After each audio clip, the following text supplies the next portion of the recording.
Hello and welcome to another episode of Disney Movie Investigation. If this is your first time watching, welcome to the show. On each episode, we take a look at a movie that is featured on Disney+. On this episode, we are taking a look at a beloved animated classic as we take a look at 1991's Beauty and the Beast. And if you are enjoying these videos, I do ask that you please hit that subscribe button. That way you will be notified with each new video. But for now, sit back and enjoy this episode of Disney Movie Investigation. So like I said, today we are covering Beauty and the Beast. This movie was released on November 13th, 1991, and it was directed by Gary Trousdale and Kirk Wise. The screenplay was written by Linda Wolverton, and the production companies were Walt Disney Feature Animation and Screen Partners 4. And the movie was distributed by Buena Vista Distribution. The budget for this movie was $25 million, and the box office return was $440.1 million. But let's take a look at the long development of this feature animation picture. So after the success of Snow White and the Seven Dwarfs, Walt Disney sought out other stories to turn into animated features. Beauty and the Beast was always one of Walt's favorites that he was wanting to look at, and he continued development between the 1930s to the 1950s. It was ultimately abandoned because it was too difficult for the story team to create a fluid story. Decades later, during the production of Who Framed Roger Rabbit, Beauty and the Beast was a title decided to be put into production for the studio that Disney had established in London, England. Richard Williams, who was the animation director on Roger Rabbit, was approached to direct, but he declined. Williams recommended his protege, Richard Purdom. Work then began on a non-musical version with Purdom as director and Don Hahn as producer. Linda Wolverton was soon brought on as a screenwriter to help develop the story of the film. This is where it gets interesting. So upon seeing the storyboards in 1989, studio chairman Jeffrey Katzenberg was not happy with how the film was being developed. Katzenberg ordered that the film be scrapped entirely and started over. Purdom, upon hearing this news, also resigned as director. They had approached Ron Clements and John Musker, but they had stated that they were too tired after just completing The Little Mermaid. Katzenberg then reached out to Kirk Wise and Gary Trousdale, who had just completed an animated short for Walt Disney World called Cranium Command. In addition, Katzenberg brought on songwriters Howard Ashman and Alan Menken to turn the movie into a musical.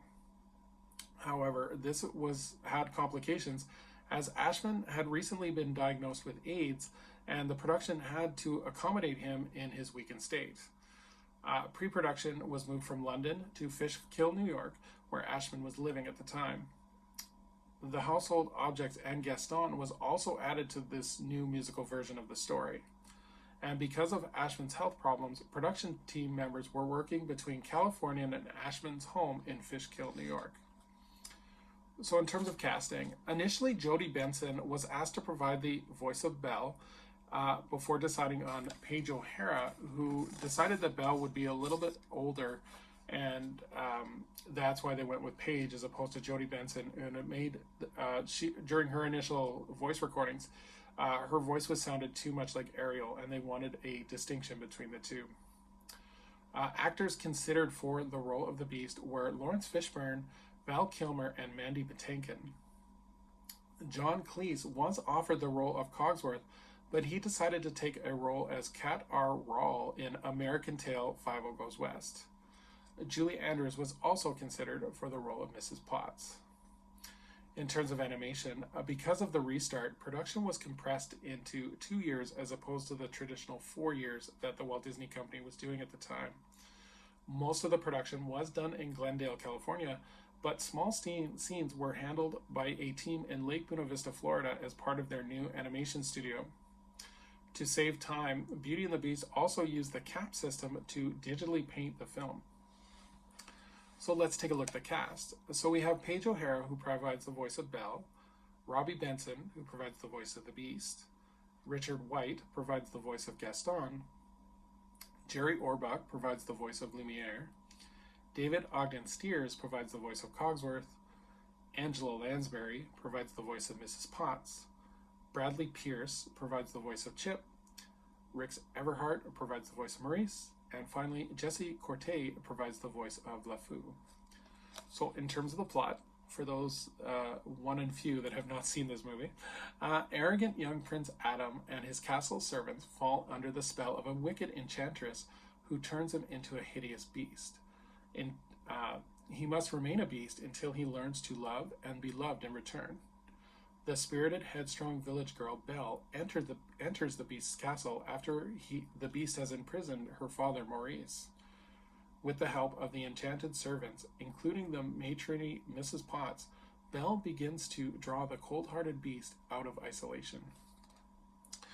So this movie was hugely successful for the Walt Disney Company. This was part of the animation renaissance as part of the 1990s, late 80s, early 90s.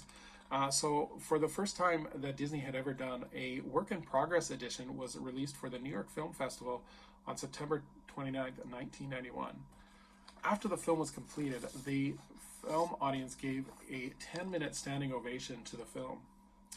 The film was also scanned at the 1992 Cannes Film Festival, and since its initial release, the film has had both re-releases in both IMAX and 3D versions. This is the first animated film to be ever nominated for a Best Picture, and it did win Oscars for both Best Score and Best Original Song for the song Beauty and the Beast.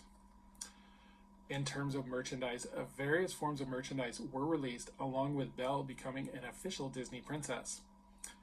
A 1995 TV series, Sing Me a Story with Belle, ran in syndication until 1999, and the premise of the show is that each episode would have Belle narrating classic animated shorts while engaging activities in her bookstore.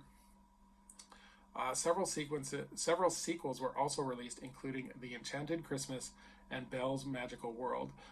These are both on Disney Plus. We will cover them in a future video as well as Disney on Ice produced a show based on Beauty and the Beast that ran from 1992 to 2006. In terms of video games, Beauty and the Beast, Belle's Quest, and Beauty and the Beast, Roar of the Beast were released for the Sega Genesis. Beauty and the Beast, the video game, was released for the NES and the Super Nintendo. And Beauty and the Beast, a board game adventure, was released for Game Boy Color, as well as the characters also appear in the Kingdom Hearts video game series. In terms of the theme parks, Belle, Gaston, and the Beast appear for photo ops frequently. Belle and the Beast appear in the France Pavilion in Epcot, and Gaston has his own meet and greet section in the Magic Kingdom just outside Gaston's Tavern. There is a restaurant themed based on the movie. The Be Our Guest restaurant in the Magic Kingdom and Walt Disney Worlds allow guests to have dinner in the Beast Castle, along with a photo op after dinner. I've actually personally eaten here, and the food is actually really good, and you definitely need to try the gray stuff. Story time with Belle in the Magic Kingdom in Walt Disney World allow guests to interact with Belle and tell the story of Beauty and the Beast. And as well, Beauty and the Beast live on stage at Disney's Hollywood Studios does a retelling of the movie in a musical theatrical performance. And finally, overseas, Enchanted Tale, Beauty and the Beast is a dark ride that opened in Tokyo Disneyland in 2020. In 2002, the film was actually added to the National Film Registry, being deemed culturally, historically, and aesthetically significant.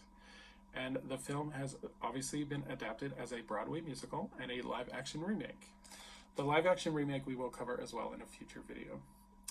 On July 5th, 2022, ABC announced that a live-action/animated special would air on December 15th, 2022 to celebrate the 30th anniversary of the film. My feeling is this going to be very similar to the Little Mermaid live that they did a couple years ago, where you will have live performances intertwined between animated sequences from the film. So in terms of recommending this movie, there's really not a lot to say, as this is a staple of the Disney animated film library. I think everybody on the planet has seen this movie.